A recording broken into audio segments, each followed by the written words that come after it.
Hello, hello, hello. Welcome back to the Football Corner. Welcome back to another live stream, another show, another video on the channel. Big ups to everybody that is tuned in nice and early. Big ups to everybody that is watching on a replay. Make sure you're doing one thing for me. If you can like the video, subscribe to the channel. That'll be very helpful to getting us on the road to 2K now. We're trying to get there, man. We're trying to get there as soon as possible. So make sure to get that done for me, people. ASAP. We are here for the match reaction for Arsenal against Wolves, 2-0 to the boys, back to winning ways, as the title says. Listen, we're gassed, we're happy that we're able to get back to winning ways and keep the fight going on. Do you know what I mean? City are in the driver's seat at the moment, but listen, I'm happy with points on the board rather than the games at hand. So I'm taking that every day of the week. I am joined today by a brilliant panel. I am joined by Giuseppe in the building, Italiano. You know what I mean? We got the hand gesture, bro. We are also joined by T, and the T you already know stands for Turkish in the building as well. We got Big T, up. and we're joined by a debutant on the channel. It's Mr. Y in the building. What's Big going up, my on, Pete? brother. How you doing, man? You good? Bless, man. Bless, man. Thanks for having me on, man. Appreciate it, brother, man. It's all good, man. It's all good. Blessed to you, bro. Blessed to you, man. Listen, lads, how are we feeling after this win, man? I mean, Terrace yesterday was getting a bit hostile. two sides, two sides of the same coin, but it was just different opinions, bro. You know what I mean? It's just we all want the best, what's best for Arsenal, but obviously certain people are critical, certain people are just, this is where it is. I mean, from my point of view, I look at it like this. I'll just give you my point of view before obviously you guys answer.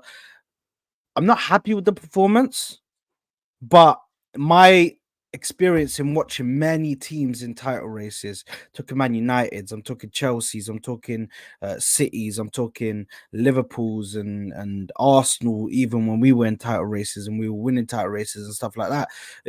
Even in the Invincible season, we didn't have good games. We weren't just constant.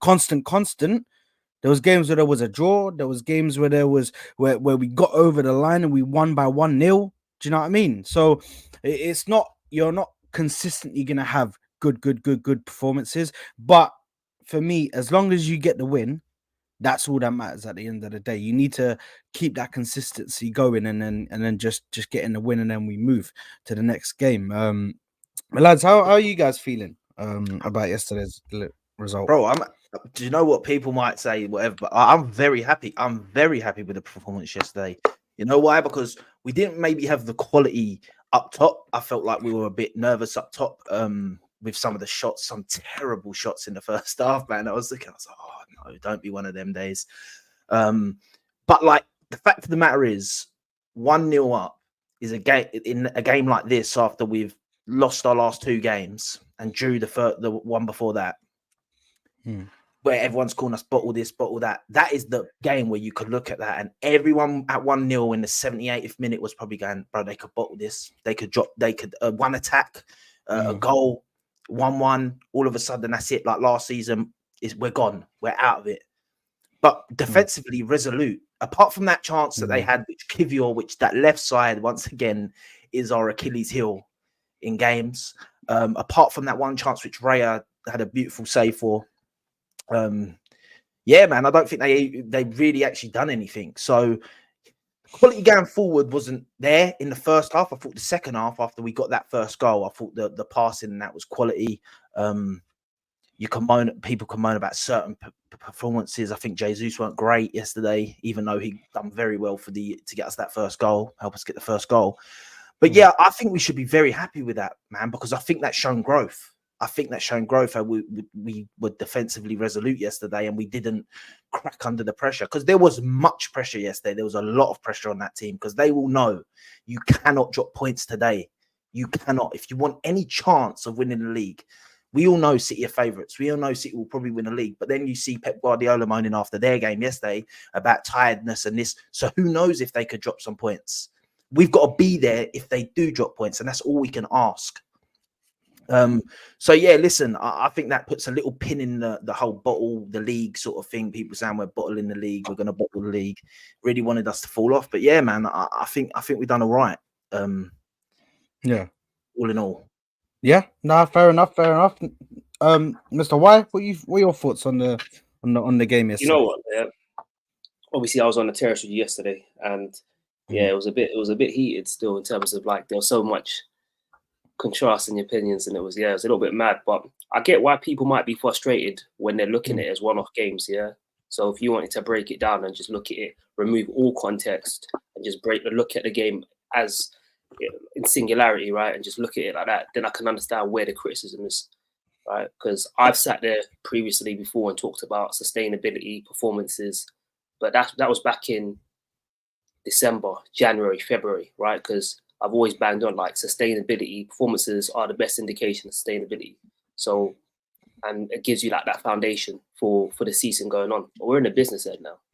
It's about business. It's not about how you do it. It's about just getting it done. No one cares about, oh, did you, you know what I mean? Did you, score, with a nice little flick, like with nice little passes and, fluid movement and, liquid football. No one's going to remember that. All people are going to ask you is, did you get that 3 points? Did you win? And it's we saw the same thing yesterday with Chelsea, and that's why with City, sorry, against Chelsea. Chelsea played the better football for large periods of the game, and City just went and got the job done. And no one, their fans are on the way to Wembley for another final, and Chelsea have gone home, and their fans ain't going to care about that. It's all about the results. And like I've come up on Arsene Wenger football, and I loved watching it growing up. However, it was something that we were always criticised for, was playing fancy football but not having that grit, right? Not getting that results.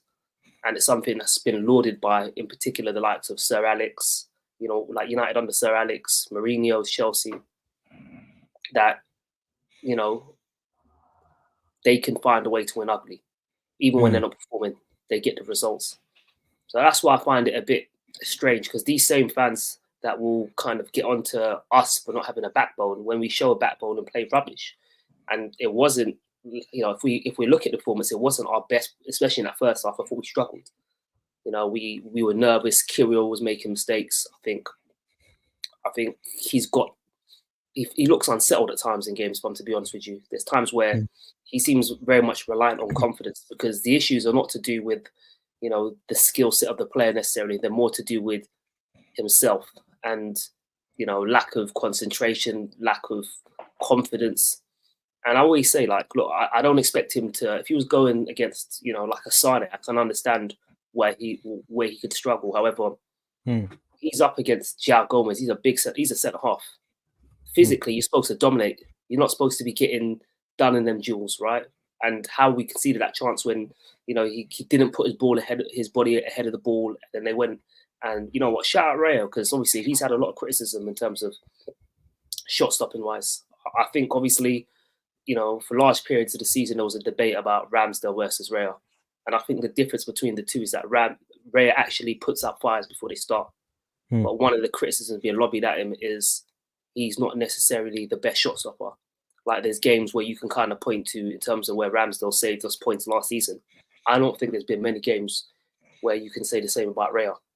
However, it was good to see him, put in a really big save at a key moment from I think it was João Gomez's shot, and that kept us, still in the game, because I feel like had that goal gone in, it probably might have changed the momentum of that game, because we are on a downer, right? And sometimes something as small as that can you just feel that the world's kind of going against you. You kind of see the same on Arsenal. So, big up Raya for that. But in general, I thought, look, man, we did what we did. We did what we had to do. I think Trossard, outrageous finish. I mean, I think, there was one similarly scored against Everton, and both those finishes are pieces of quality. And that's one thing I do like about Trossard. And I've always said, like, Trossard is a box player for me. You put him anywhere close to that box and he can do magic. Yeah, like he can shoot, he can score, he can do a little bit of interplay. My only issue with Trossard is that when he's out wide and he's not close to the goal, he doesn't have that same impact for us. He's not a player like a 1v1 specialist. He can't carry the ball. He could, his first touch can be iffy at times, but when you put him close to that goal, he's a killer. And that finish was something else, man. and just to hit across the ball like that into that corner is nuts, absolutely nuts, man. And yeah, man, second half, Yeah. I thought we did a lot better, established our dominance, possession. I felt like we grew into that game. But then I think there was like a little period, I can't remember, was it 65 to like 80 until Thomas Partey came on, where we were struggling, like they started to get their foot on the ball. And that's another side I feel like we need to work on, because when you look at City, they, like, regardless of who's on the pitch, they'll keep that ball. Even if they're not playing well, they'll keep that ball. Whereas we're happy sometimes, because of our defensive structures, to just sit back. And it weren't until Thomas Partey came on and put his foot on the ball did we start creating again, and then we got that second goal. But yeah, now all in all, man, it was, for me, like I said, results business.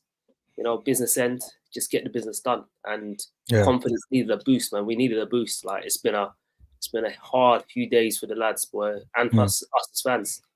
So, Yeah, 100%. Listen, I agree with you, man, on a lot of stuff that you said there, man.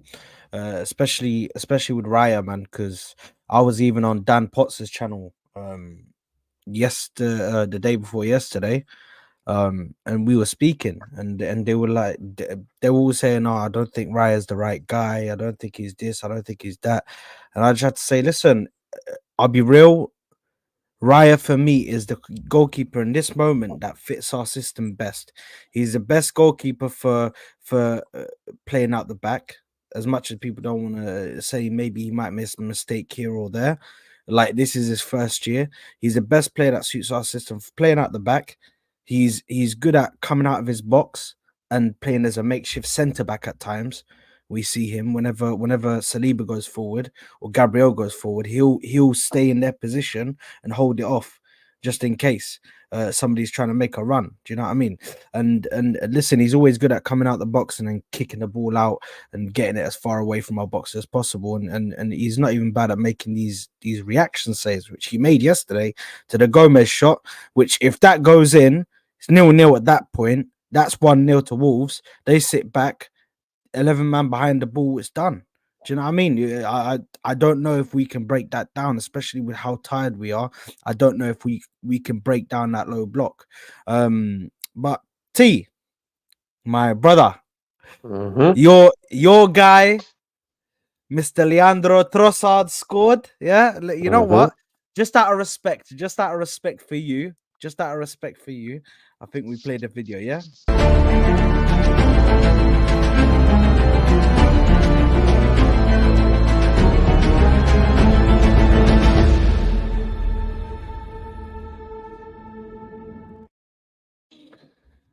How you feeling after that game, mate?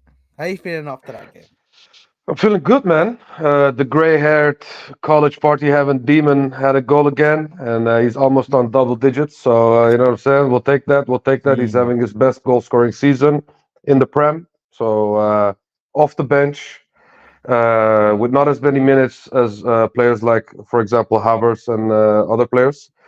So yeah, man, I'm really happy to see him perform well, even though he didn't came to this club to be that kind of player. You know what I'm saying? So I'm happy that he is doing more than we expected from him. But apart from him individually, yeah, this game is an interesting one for me because yes, I at this moment of time I am in the mindset of one game at a time. Let's just beat them and go to the next. You know what I'm saying? Let's not micromanage right now. Let's not be picky about what we see on the pitch right now because of the fact that this is crunch time. You know what I'm saying?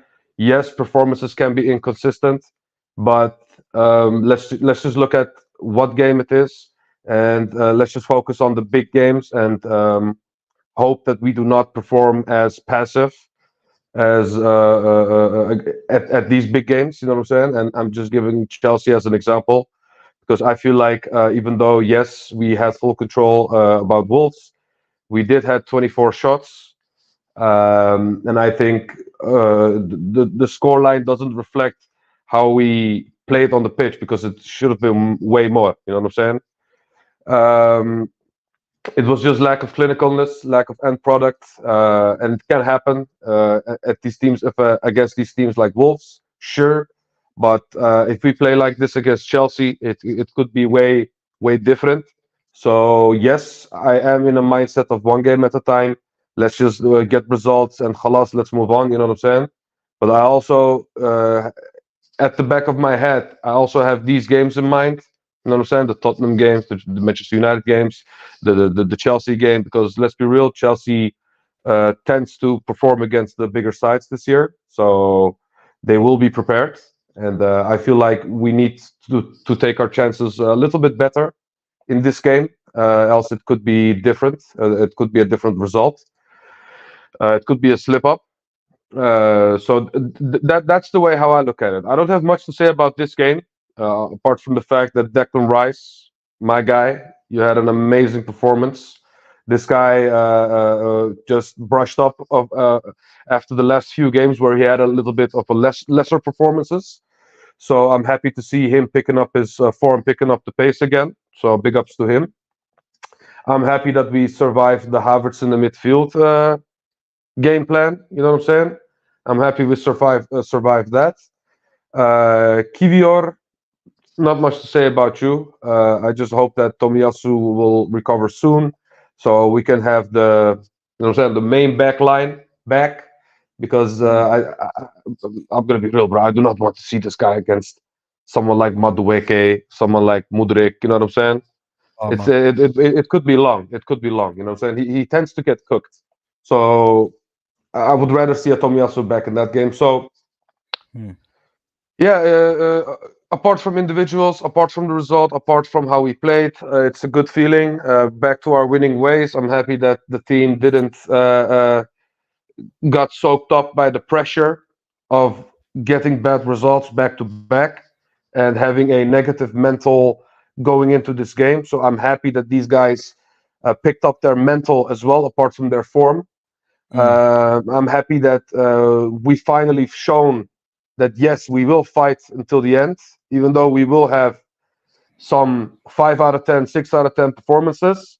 We can still get the result, and that's what this game reflects it for me. We didn't have the best of performances, but we still can get the results. And at the business end of the season, that's the most important thing, because you cannot expect 10 out of 10 football at this point of the season. You know what I'm saying? So I can accept that. Normally, you know how critical I am about performances start, but 5 games left, 1 game at a time, just get results, and that's enough for me.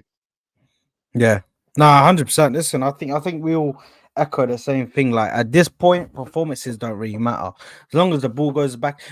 I'll be real right now. Yeah, if we played the last 5 games and every single one of them we win 1-0 with a deflection that isn't even a goal from our own player, it's off target, but it deflects off someone and goes in. Own goal, 1-0 every single game. I'm taking that. And if I win the Premier League because of that, I'm showing it in people's face. Look at my Premier League of deflections. Look at my Premier League. Look at the red ribbons coming off it. Red and white, man. Come on. We're there. Bro, these man thinking, I want pitch perfect. Oh, yes, I want perfect play. Look at that. Beautiful. Bro, at the end of the day, they just ask, like Mr. Y said, bro, they ask you, did you win the game? Did you get 3 points in the end? Did you get all your wins? I can say, yes, I did. That's all I need to do, bro. It honestly Also, does not matter. I think as well, also, we keep, like, a lot of people keep saying about the performance, but it's like, it's not fully the performance, it's just the attacking performance. Because once again, another clean sheet, 6 consecutive clean sheets away from home is nothing to turn your nose up at. Like, so defensively, the performances have still been there. You know, like, apart from obviously, like, let's excuse the last couple games, but like, I mean, in this game, I think there was a performance in there. It wasn't just the Arsenal of the start of the year where we were just scoring chance after chance after chance.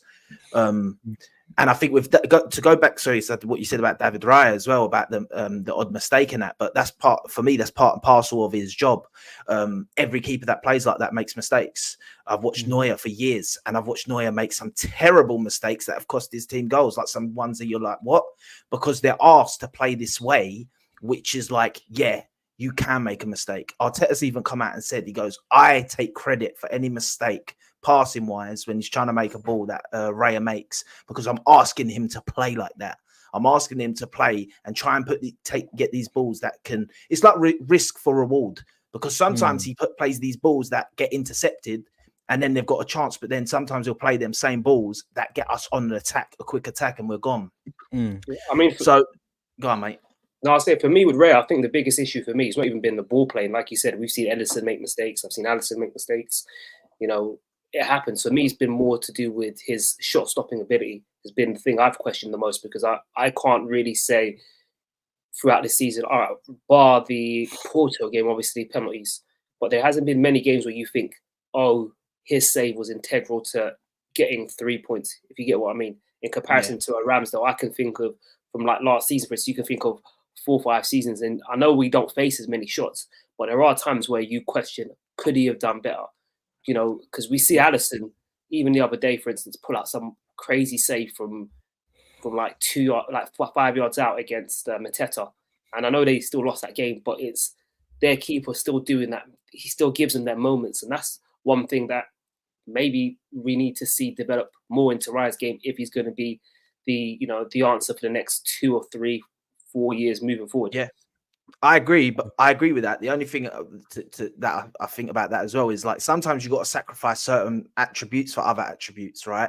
And it's so impossible to find a guy that's amazing shot stopper and amazing at his feet. There's very rare to find one of these guys, right? And I look at it like this, like although like a lot of people say Ramsdale saved us so many times last season, but he also effed us up a lot last season. And not only, I'm not even only saying about mistakes in shots. I'm talking about I feel like Raya is one of the key features. I know everyone will say Declan Rice to why we control games so well. But I think David Raya is just as important as Declan Rice this season, because when he gets that ball at the back, like so many times last season, Ramsdale would do 1 or 2 like passes where the player almost gets it and you feel that pressure on the team and it gives the other team this like push to go, this guy's going to make a mistake, this guy's going to F up, like, and it gives them that confidence where I think with Raya and his passing, you just don't give that to the other team.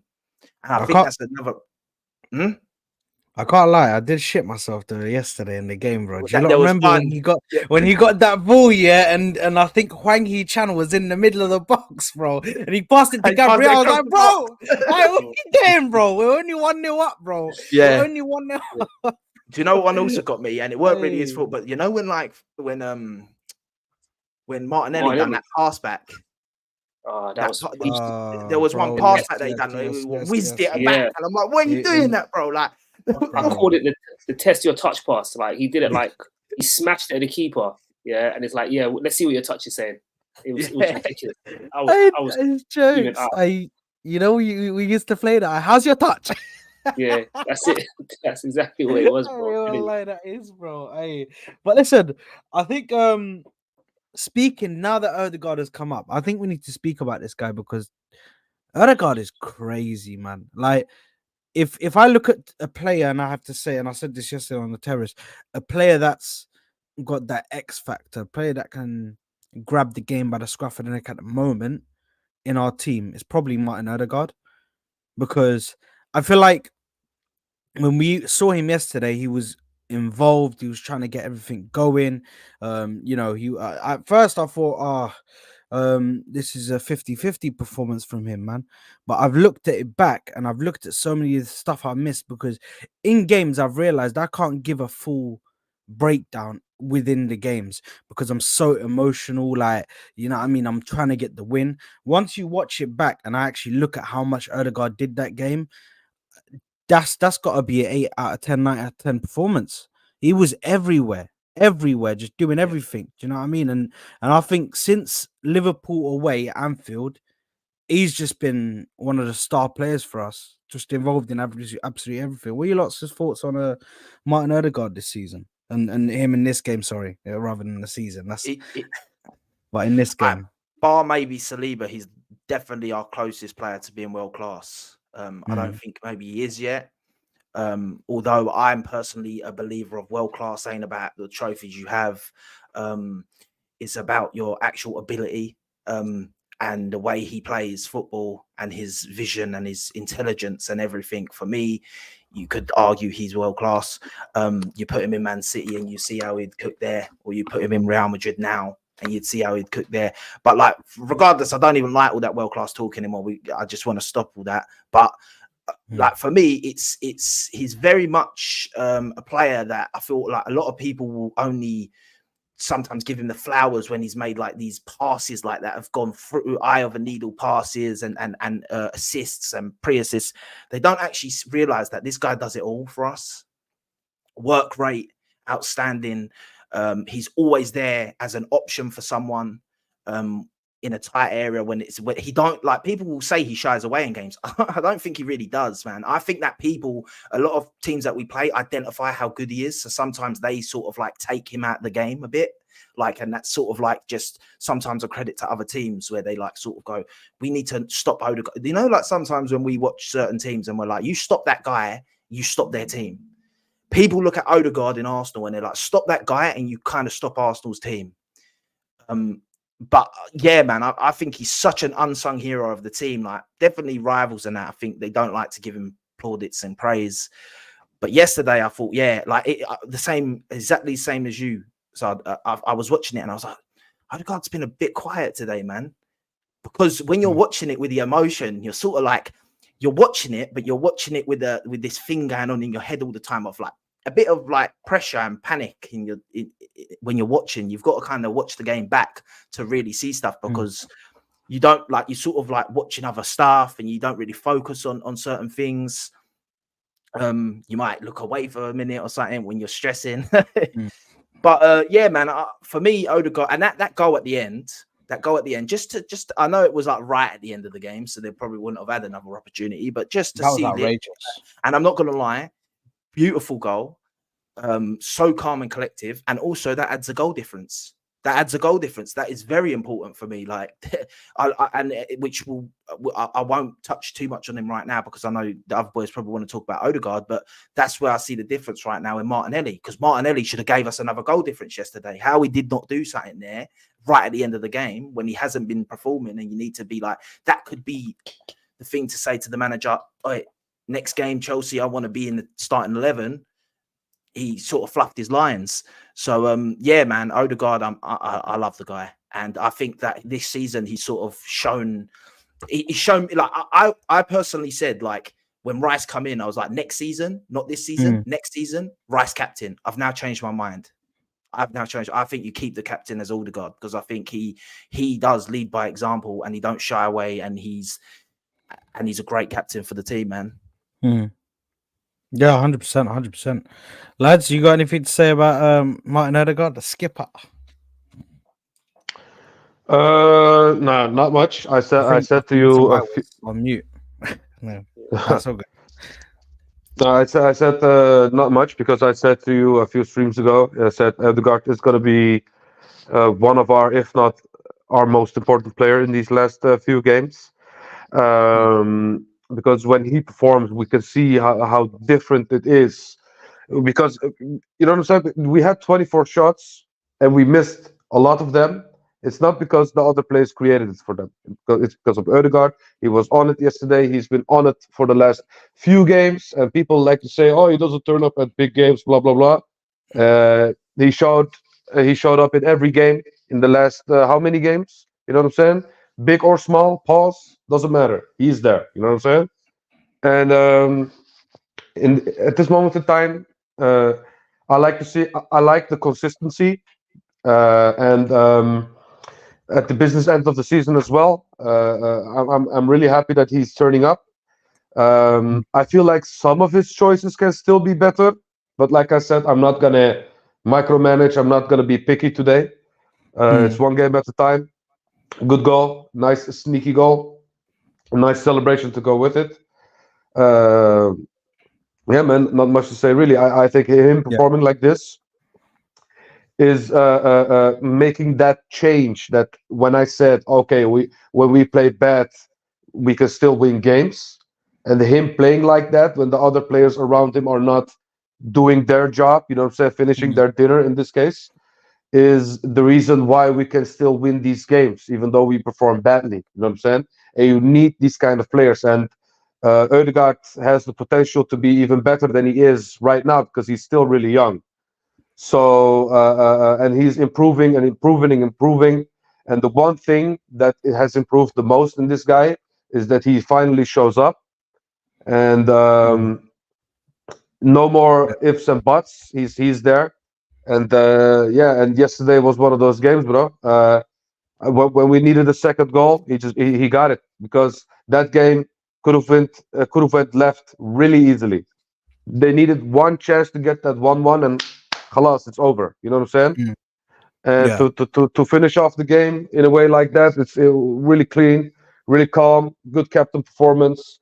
I do not fully agree with Giuseppe when he says, "Oh, uh, uh, this cements him as the captain of this team." I still think he can improve a lot when it comes to his maturity, when it comes to his falling on the ground, crying for free kicks like Jesus. You know what I'm saying? I do not like my captain to do those There things, you are. because I'm not that I'm not I'm used to Patrick Vieira as my captain. You know what I'm Yeah. saying? And he never does that BS. So when you have a captain that does those things, it just annoys me a little bit. So I still think he still needs to improve a lot when it comes to his maturity and other stuff, Mm. his cojones, if you may. Yeah. So yeah, man. Apart from that, amazing performance yesterday. Also, imagine Odegaard with a 30-goal a season striker to be producing for. It's a wrap, man. It's a wrap. I think It's a wrap. I think Odegaard's grown this season, you know, because I think a lot of people. There were times where in previous games he used to be nullified. You might not see him rise to the occasion. But I feel this season he's found different ways to affect the game. Whether it's playing higher up, going deeper to kind of get his foot on the ball and start attacks. There's more of a right. He doesn't just stay in one position and kind of be like, well, I'm not able to kind of affect it from here, so like it's not really on me. Now he's got that kind of he takes on that responsibility where he'll go into different areas of the pitch. He'll move over to the left side. He'll go in deeper and start helping with build up and we've started. He's been one of the key talismans in the second half of the season. His energy and his pressing is infectious. He doesn't stop running. Like his engine is crazy. He puts it all on the line, right? And I know, like like T said, I grew up on the Patrick Vieiras and whatnot, but I also have to acknowledge that they're two different type of men. Like they're just two different type of characters. One's a playmaker and one's a real, all action midfielder. Who's Mhm. up for that aggression and whatnot. And although I love those type of midfielders, they're Odegaard just would never, in my opinion, could never be that because you either have it or you don't have it in that regards. But yeah, Odegaard is really kind of taking on that mantle of leader, and I think he's really grown into it. And it's interesting. I feel one of the things I'm a bit disappointed with is that everything is reliant on him in terms of through creativity in that middle of the park, right? And I've said it before on the terrace. Like I look at Odegaard as a David Silva. I don't look at him as a James Maddison or a KDB.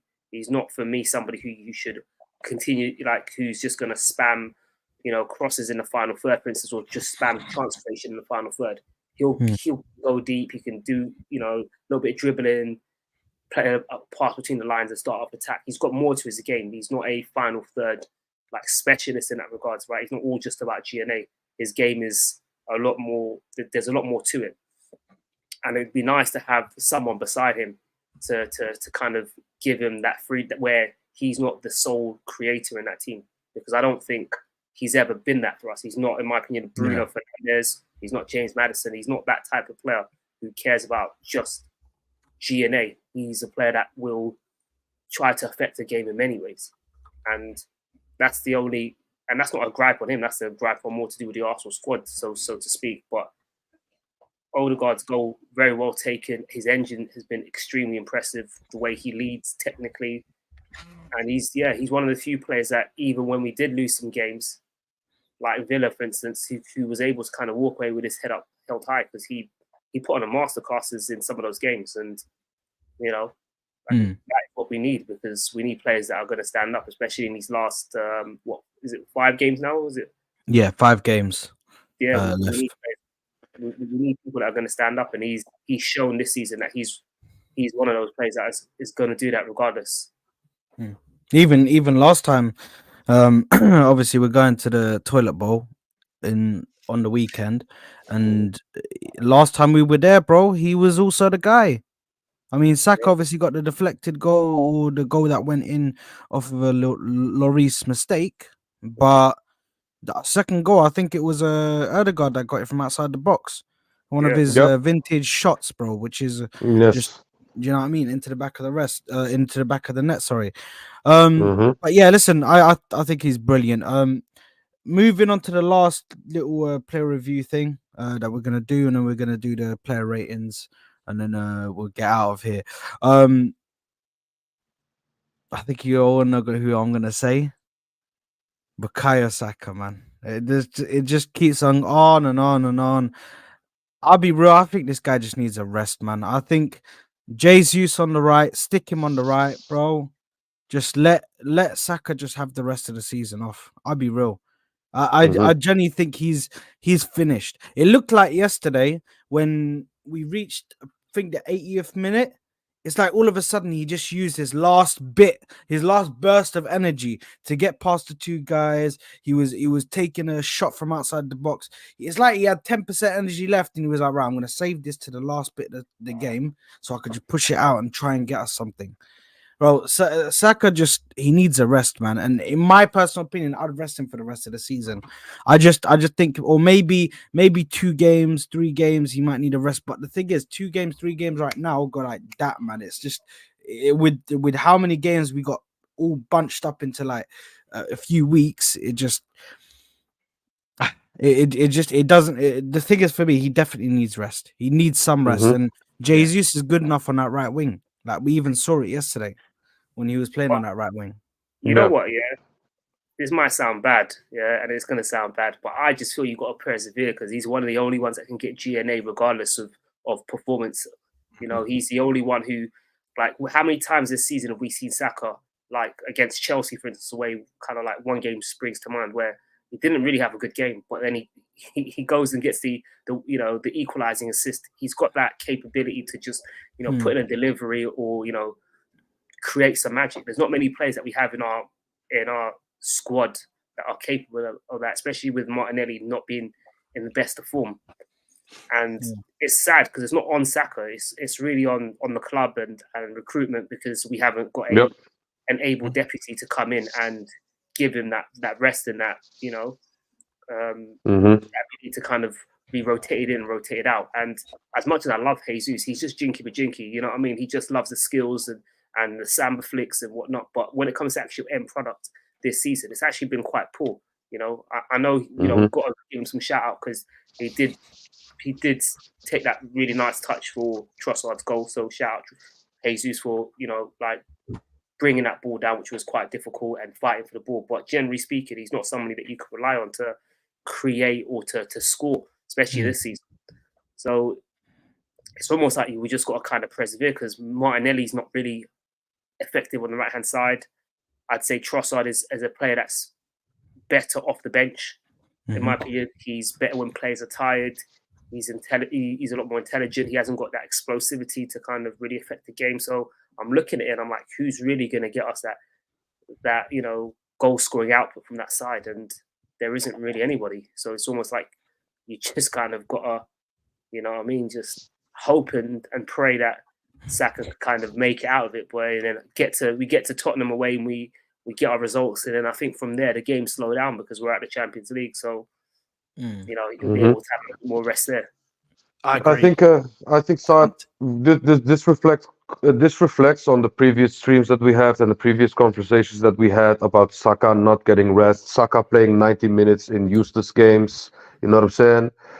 Us not being clinical this game to the point that Arteta didn't put out Saka. You know what I'm saying? He just kept him in and let him play 90 minutes again. You know what I'm saying? This is just a huge reflection about the conversations that we had about Kudus, you know what I'm saying? About the fact that even though he plays PSV away, a game that is not important because we're through anyway, who plays? Saka, you know what I'm saying? It's just one of them that Arteta just cannot drop this guy. I don't know what it is. I know what it is because he's our best right winger. Okay, fair. But I don't know what it is. When we have like games that are not as important, games that are not as you know what I'm saying? Because this is an injured Wolves side, so you should be able to deal with them with Jesus on the right wing, in my opinion. You know what I'm saying? But that's just me. Mm. Okay, as a title challenging side, I think you need to be able to beat these sides while they don't have their most important players in Neto, in Cunha, in other places. Sarabia was also on the bench. You know what I'm saying? So Yeah. the 11 that they put out were all bench players almost. And I think you can get away with it these games if you put someone like Jesus on the right wing. You know what I'm saying? But Arteta just doesn't do that. He feels like when Saka says, "Oh, I'm good to play," he can play. But I think Arteta needs to be more ruthless when it comes to no, when it comes to saying no. If you are not good enough right now, if you are not fit enough right now, you need to sit on the bench. But we rely too much on Bukayo Saka, and we had many, many chances this season. I'm not talking about this specific game. We had many, Mm. many chances this season to give this guy a rest. And it didn't help the fact that Southgate called him to England as well, together with Rice, and Rice played 90 minutes in the last international break, two games, if I remember correctly. So it doesn't help that these guys are playing consistent minutes. And Saka had the chance to sit on the bench. We had enough chances to play Jesus on the right. We had even enough chances to play Nelson on the right. But for some reason, Arteta just brings on Saka for the most useless games. You know what I'm saying? This is exactly the thing that Liverpool fans got angry about with Salah as well, because Salah played against, you know what I'm saying, in the group stages of the Europa League, bro. You don't want to see those things. You know what I'm saying? You want to preserve his energy for the bigger games, for the bigger sides. And we do the same with Saka, bro. We just play this guy, even though we're gonna play a third division league team with 9 players. Saka will still play in this game. You know what I'm saying? That's the most frustrating thing for me. And the fact that we didn't address this with a player like Kudus, in my opinion, or even another player, you know, say someone like Trossard, but for the right side, we didn't address that because we want to Mm. keep playing Saka and do not think about his rest, do not think about his condition, just like we did with Wilshere. Okay, but Wilshere was more injury prone, but he became this injured player because we overused him as well. You know what I'm saying? And I'm afraid that there will become a point that Saka will get a serious injury because of this and will not play for a long, long time. I just feel like Arteta needs to manage his players better, and especially Saka, and his minutes better, because him playing in useless games like the PSV away games are, it's just not needed, bro. Give this guy some rest, man. You know what I'm Mm. saying? Mm. See, But that's just me. can I ask you a question? Would you say it's been managed better in the second half of the season? Because I felt first half I was very critical of how he was used first half of the Hmm. season because I felt Arteta ran into the ground. I felt in the second part of the season, I felt like when we did win some games, we had comfortable scorelines, and the manager Yes. felt game one, he's been rotated a bit better. Hmm.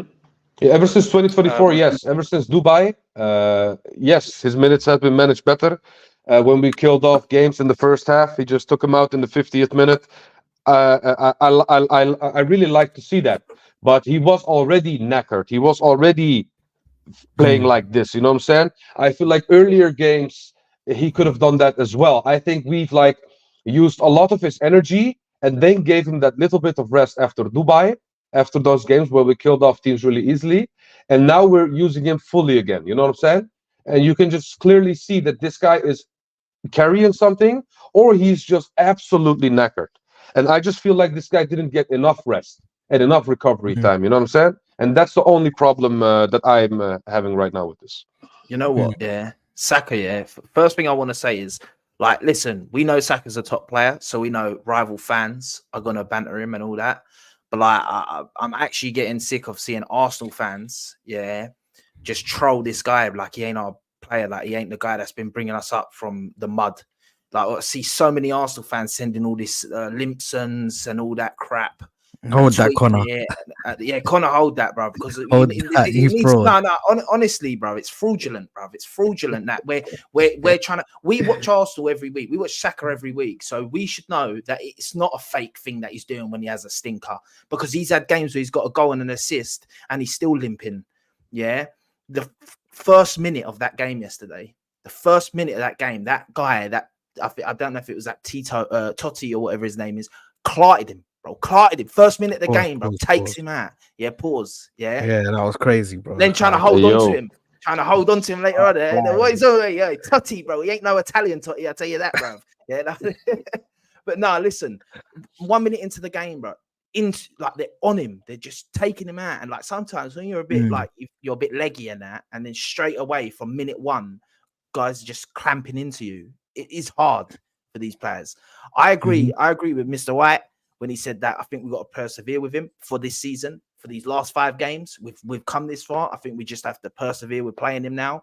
Next season, right wing is probably striker and right wing are probably 2 of our main positions that need addressing, because we do need a capable replacement. Because I think even when Reece Nelson's come on this season, he ain't been great. When Martinelli's played on the right, he hasn't been that great. Jesus, yeah, we could say put him on the right. I don't think he's been that great. I don't think he was, apart from that one thing that he done yesterday, he didn't have a better game than Saka. So, but what you guys said was right. Saka out of nowhere, like that, can get a goal or an assist. And he's the only player, I feel like, not the only player, but more or less the player that does it for us most. Hence why he's got the most GA in our team. I feel like it's very easy to be critical of him now, and all eyes are on him so much now. Like it's so easy to say, oh, he ain't taking on his man. Oh, it's not this. I don't think he's asked to do that by the manager. I think that's not how we currently play, because I don't think when was the last time I see Martinelli taking on players like that? I don't see it that much, to be honest. So I just think people got to lay off Saka a little bit and just get, like, he's got enough credit in the bank for us to just say, fair enough. Like he ain't had a great game. We can be critical. We've got to be critical of any player. No one's exempt from criticism. But I think we're going a bit too hard on this guy. He's 22 years old. Like, I know, and once again, it's not his fault. The critical of the manager, yes. But I think that this second half of the season now, the manager hasn't really been the problem. I think he's been rested enough. I think that he got called back from England, so he didn't even play for England, so he had that time off. He's been there was a couple games where I was there moaning that he was getting taken off because he was on 2 goals and I wanted him to get a hat-trick. And I'm there going, why is he taking Saka off? Why is he taking Saka off? So we can't have it both ways, you know. Like, for me, I think you got to persevere with him. He's earned that. He's earned Arsenal fans to say he ain't going to be, him playing like that is not going to be the reason that we lose games. I'll put it out like that. He ain't going to be the reason we lose games. Yeah. It might be a bit of like at times in the game where he's a bit leggy, might be a bit of a weaker part of our team, but we just have to manage that and play the game, maybe go a bit more on the left. And stuff like that. I think we've got to manage in game a bit better when Saka's feeling like that. But even yesterday, he didn't yesterday, but last 10 minutes, we would say take him off. He looked like our most dangerous attacker in the last 10 minutes. And we would all say that he was leggy and that. I know what you're saying, so that it might even be that where he had that bit of energy and he was like, I'm going to save that and try and get a goal late on. And he took on them 2 man and he didn't get the shot away well enough. But like, yeah, I think we're just being a bit overly harsh on Saka. I think that we can criticize him and that, but I just think it's getting now to the point where it's almost like Arsenal fans are starting to hate on Saka. Like I'm definitely on Twitter and that. But I'm seeing so much, and I don't know why they're doing this. I don't know why Arsenal fans love to turn. We do love to turn on our players so much. It's unbelievable. Like there's certain players that you can stick it on. Eddie Nketiah, you know me. I don't like the guy. I don't really want to see the guy play again for Arsenal. Yeah, I don't want that guy still here, man. Yeah, I don't know. But what's going on? The main focus that we should have is, yes, we should have addressed that right wing. That is the biggest flaw in for us, is that we should have addressed that right wing situation and brought in someone. Kudus is a great shout. We should have brought him in. You know me and you were here screaming that we didn't get this guy. But yeah, 35 mil as well. I think there's this problem. The one thing that I think is a problem with Arteta and signing players is he's a very stubborn man. We all know this. And he's got this philosophy where he will only sign a player that he wants in the team and he thinks suits the team. So there's a lot of times where it's like, why has he not bought a right winger? Because the right winger that he wants, the type of right winger he wants, isn't really available right now. Or we haven't got the funds to purchase that right winger. So I think that is an issue with us, with like, because some people be like, "Oh, just sign anyone, just sign this guy, man. It's a bit of cover," but he don't want that. He don't want to do that anymore. Signing these players that he don't think fits our system. Is that right or wrong? For me, I don't know. Like I'm a bit on the fence with it because I say, like, should we have kept Pepe? Should we have not kept Pepe? It's easy to now say we should have kept Pepe, but we're talking like Pepe's like turning up. I had no French. problem. I had no problem with Pepe, but he's doing nothing. Even where he is now, he's doing nothing, and sometimes that does hinder the team as much as having that as not having that player. That's just how I see it. And one small thing there I you want are, to add Steve. before There we you are, end. Steve. One small thing. You've seen the private chat. There you are. You No, bro. I was on a monologue, bro. No, I just wanted to say no player is immune of criticism. Let's just get one thing straight. No player is immune for criticism. But when we look at the context of this situation, I feel like Edu and Arteta are more to blame for Saka's current form, something that he's carrying or whatever it is, you know what I'm saying? I think they are mostly to blame for this, even though we can criticize Saka's performances. I feel like Saka is not the same player that we've seen in the last few years. You know what I'm saying? He's just way slower. He's just way, you know what I'm saying, way more passive. And I don't think it's all the system to blame. And I 100,000,000% agree with you, Giuseppe. We should have addressed that right wing because we have Trossard for Martinelli to bail us out when needed. You know what I'm saying? But Saka just doesn't have that. And I feel like Arteta and Edu need to manage that better to get a better Saka because not only will it help him with managing his minutes, it will also challenge him because the way Kudus has been performing, I wouldn't be surprised if Kudus played for us, that he would have benched Saka with the amount of great performances that he had this season. You know what I'm saying? And as a player as a whole, because Saka had enough poor performances that he could have been benched, and Kudus maybe could have benched him for like 4 or 5 games or something. You know what I'm saying? Those things could have happened, but because we didn't manage it well, because we didn't buy the needed players, and I agree with you, Giuseppe. Arteta is not that guy that just splashes money on everyone and says, "Oh, I will buy him and I will buy him." I agree, but I think the way we've spent money could have been smarter, in my opinion. You know what I'm saying? Because one example, 65 mil for Havertz is just way too much, bro. Yeah, Way too much. It's way too much. Even though Havertz has been performing, it has been good, but I feel like 65 and 300 or 207,000 a week is just way too much. You know what I'm saying? And I feel like we can manage the funds also a lot better, and that's my opinion. Okay, Mr. Y. Yeah. We're gonna move on to the player ratings. So I just want to quickly get yours because I know you got a dip soon. But give me your player ratings, bro, for the team, and give me your man of the match as well, bro, please. All right, let me get this thing. Man of the match for me would probably be Declan Rice. I thought he was outstanding. I thought he covered every blade of grass. It was nice to see him kind of his shackles kind of came off when Partey came on as well. So Declan Rice by far is man of the match. Raya, I'd give Raya an 8 just because he kept us in the game. Ben White, Mr. Consistent, I'll give him a 7. I'd give the 2 centre halves. You know, I'll give Ben White an 8, and I'll give the 2 centre half 7s because they were a bit more shakier at times. Left back Kiri will probably get a 6. Shaky for the early parts of the game, but got better. Rice was Rice was probably an 8.5. I'd say Odegaard was an 8. Saka was probably a 6. Jesus was probably a 6, and Havertz was a 7 for me. Decent performance from Havertz yesterday. And I missed it on Trossard. I'd give Trossard a 7 as well. Outstanding finish, man. That goal was just outrageous. Like to just, oh man, yeah, I was surprised it even went in because he missed a chance earlier. You know, I mean, like there was an easier chance he had before when there was a cutback across goal and he kind of fluffed his lines. Yeah, for him yeah. to I score think that one is it's just, defender Mm-hmm. rather than the yeah. ball. But Yeah, overall, man, like yeah, Nah, fair enough, bro. yeah, man, solid. I know you're gonna dip, so if no worries, bro. We'll I guess we'll catch Having you. me, brother, man. I appreciate you for coming through, my brother. I don't know why the fireworks just happened, bro, in the background, but Because I'm leaving, big up, bro. brother. Because I'm leaving. Well, there's sad times, man. But anyway, listen, big up to you, my bro, for coming through, man. I appreciate it. Big And up, bro.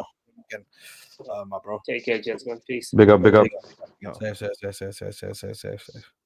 Wait, son, Right. you put a Now thumbs that down. Sorry, now that sorry, he you put a thumbs now that he down needed on that hold on a minute, because you're all frauds.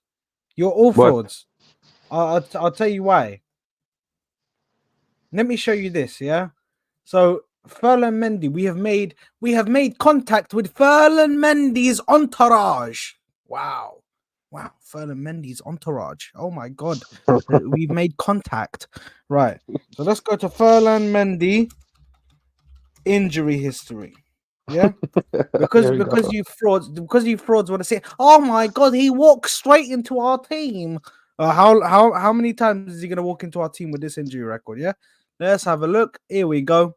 Where is it?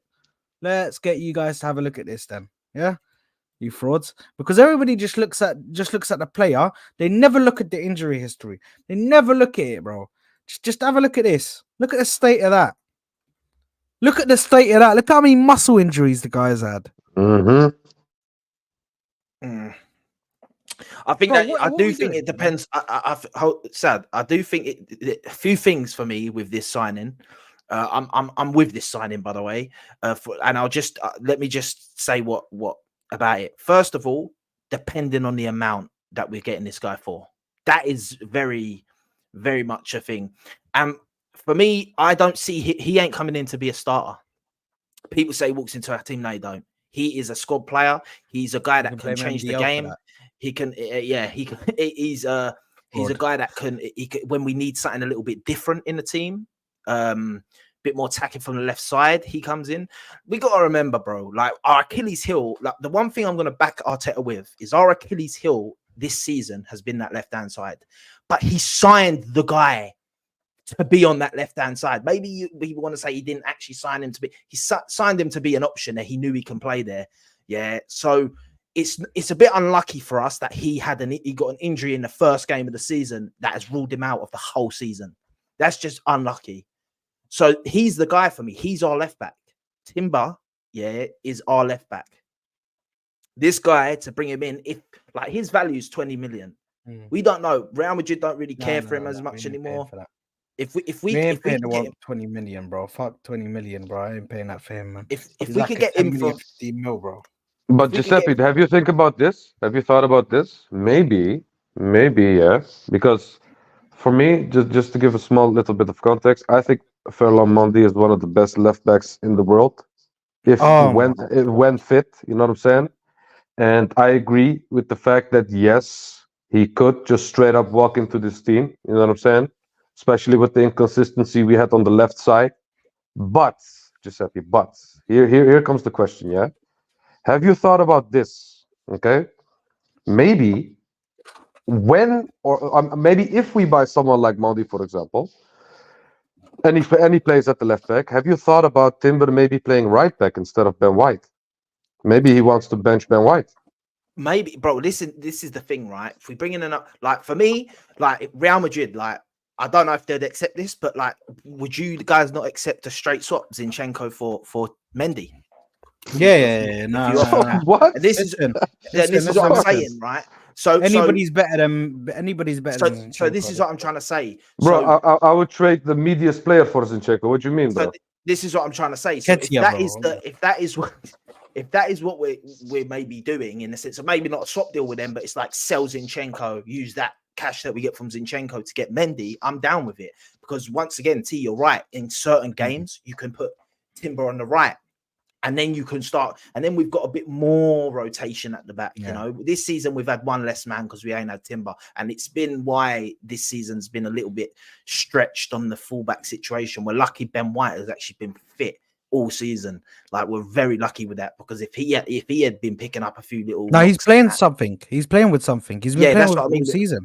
That's what I mean. So we're lucky that he's a baller that can play. Like, he's a Yeah. tough player. So I think I would take him, bro. I would take Mendy, because I think that also adds something different to our back line.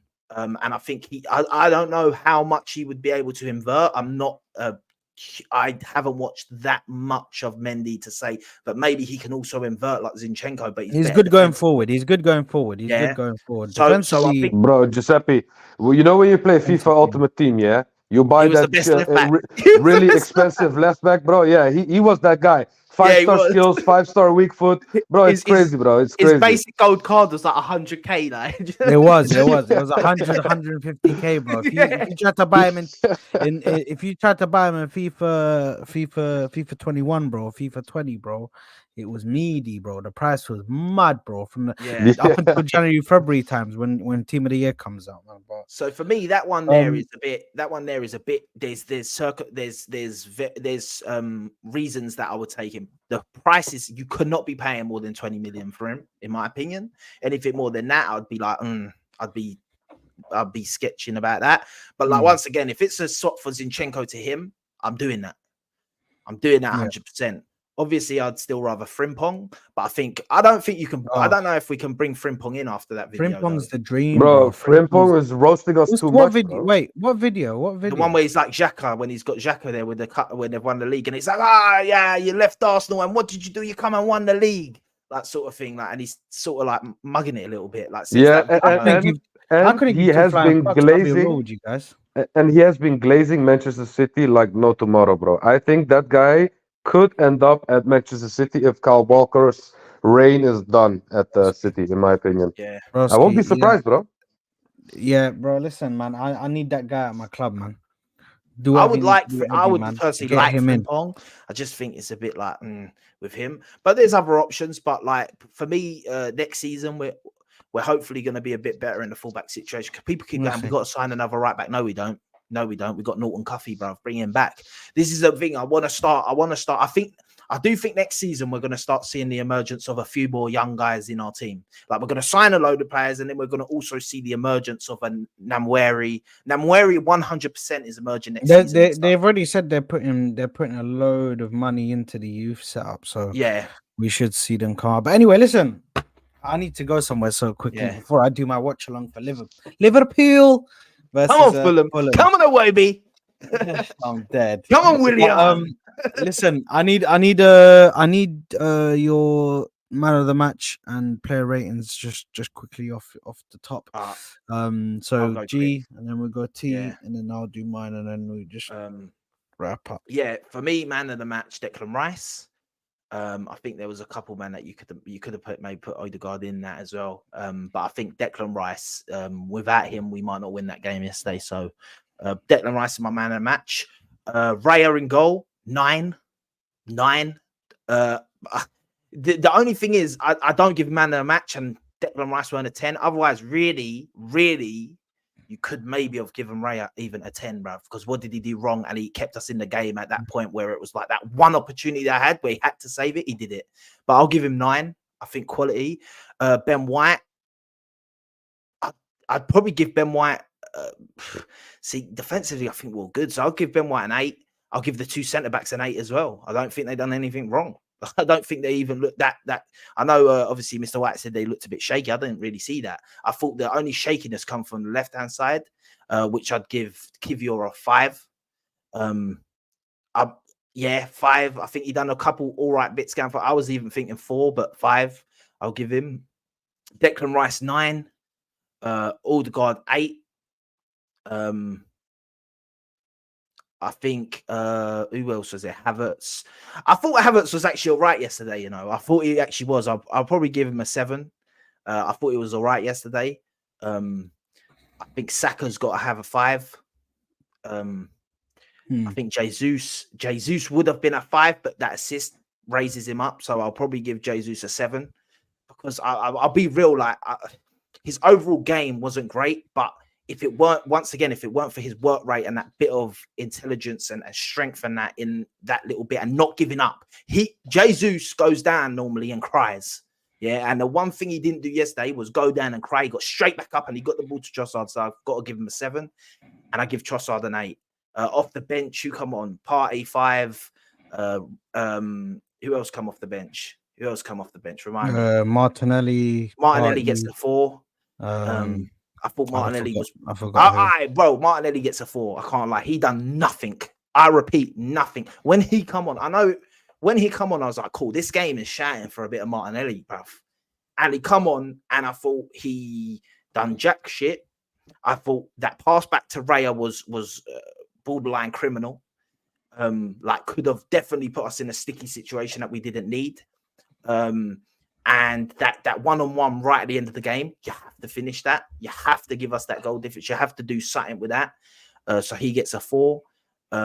Yeah, manager Arteta.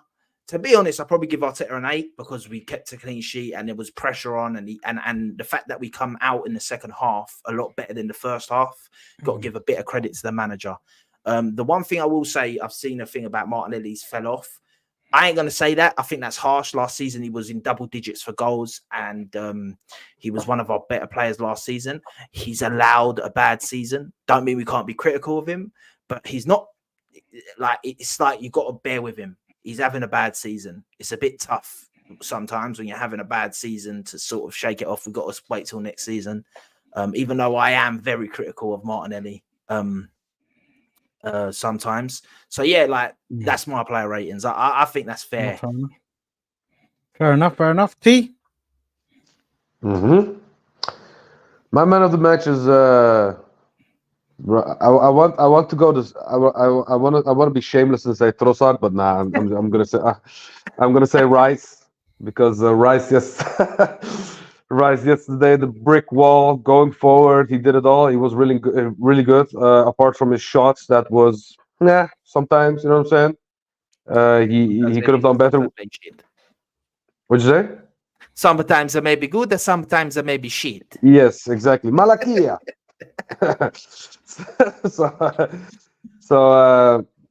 Yeah, but I think he can improve on that still. Yesterday was just shown that he didn't do that really good. But Raya, I'll give a 9. Amazing save that hit the post, was really good. That could have been a game changer. If that went in, bro, this game could have been long. You know what I'm saying? And I think that was a really crucial point of the game. So that's why I will give him a 9. And normally I do not, you know what I'm saying, give high ratings just like that, especially for the keeper. I think Ben White was solid, 7. Kivior, 6. Well, I hope I don't have to see you next year. Playing consistently, at least. Just sit on the bench. Yeah, at left back. Yeah. Maybe at centre back. But the centre back partnerships, I'll give us both a 7.5. I think Gabriel was a tiny bit better than Saliba, but I still feel like he didn't done significantly enough to deserve a higher rating than Saliba. I think they both were solid. Declan Rice, I will give a 9. Ødegaard, I will give a 9. Kai Daver, I will. I don't know, man. This guy, I just don't like him to see him at the midfield. But maybe I should Kai Daver, yes. Maybe I should just put away my bias and say he had a solid game, 7. But I just do not want to see you in the midfield against Chelsea or Tottenham or anyone, bro. No, he's got to play strike Chelsea. Sorry. Yeah. I feel like that as well. Saka, bro. Like I said, no player is immune of criticism, and I feel like he had a below average performance yesterday, so I will give him a 5. Trossard, I will give a 8.5, just because. Because that goal, bro. That goal. Okay, no. But that goal, bro. You know what goal that reminded me of?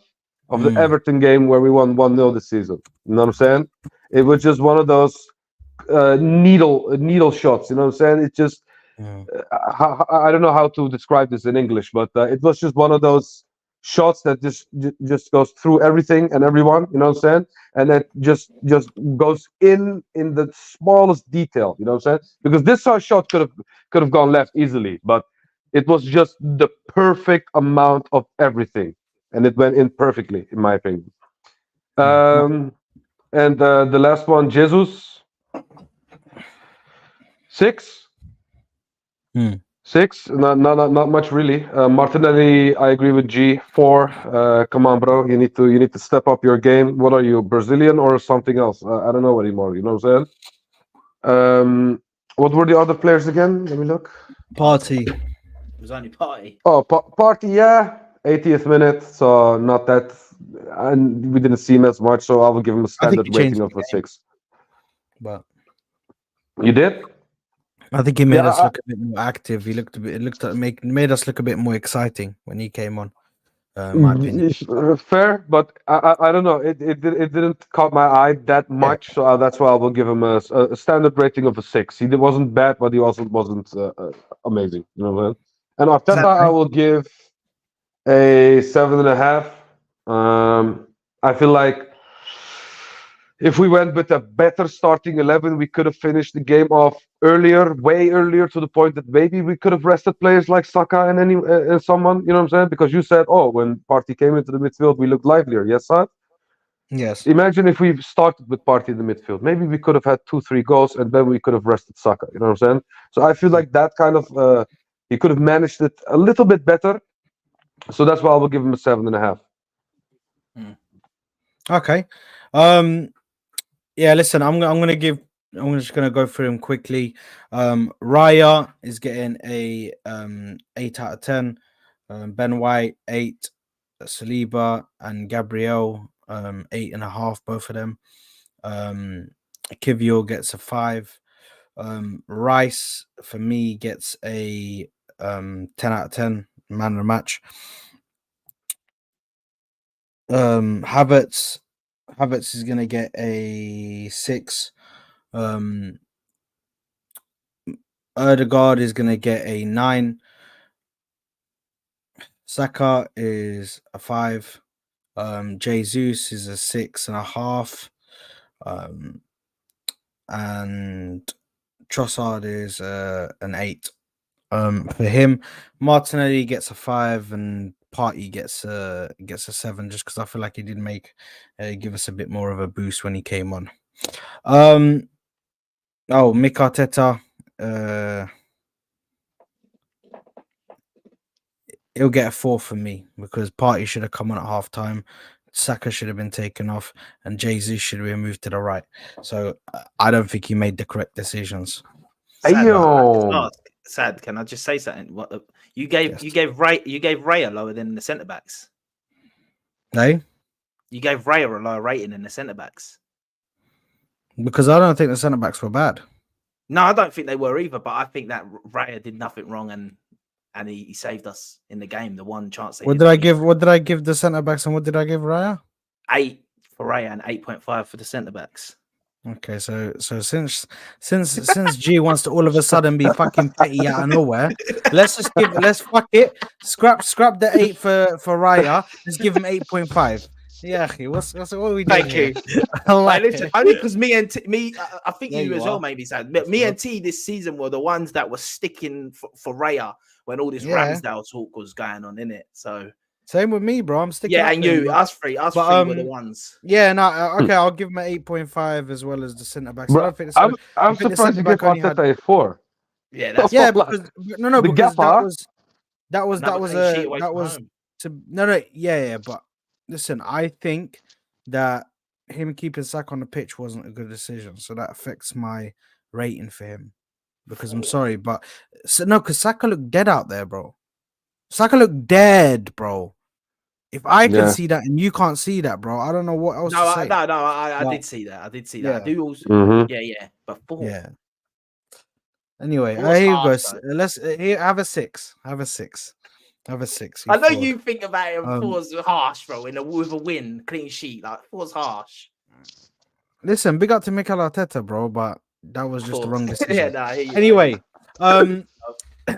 yeah. Listen, I guess that's it, guys. Make sure you smash that like button. Make sure you subscribe to the channel if you haven't already. We are going to be back in approximately half an hour to do the watch along 4. I might actually be a little bit late to that one, but we're going to be doing the watch along 4 the Liverpool versus Fulham game. So we will be back for that. Make sure to check that out. Make sure to go and subscribe. Make sure to go and hit a like on that one. What I'm going to do is I'm actually going to redirect you guys to that video, and then what you guys can do when you're there is just smash a like for me. If you guys can smash a like for me on that video, it will be greatly appreciated. Let me just get it up. Bang. There we go. Okay. Yeah, this is gonna take you guys over to that video, so make sure to go over to that video. Just smash a like for me, please, and share it with everybody on your social media platforms. We're gonna be back there. We're gonna be doing I don't know whether it's a hit along. I don't really do hate alongs, to be honest, unless it's like Tottenham, you know what I mean, something like that. Chelsea, I don't really Call it a hate race Liverpool. along. But yeah, a race along, man. You know what I mean? It's title race. A jinx along. Yeah, that'd be funny. Pray along. I'm trying to jinx Liverpool. You know what I'm saying? Jinx along would be funny, man. But anyway, I'll send you guys over to that video. Make sure to smash a like and subscribe. Peace.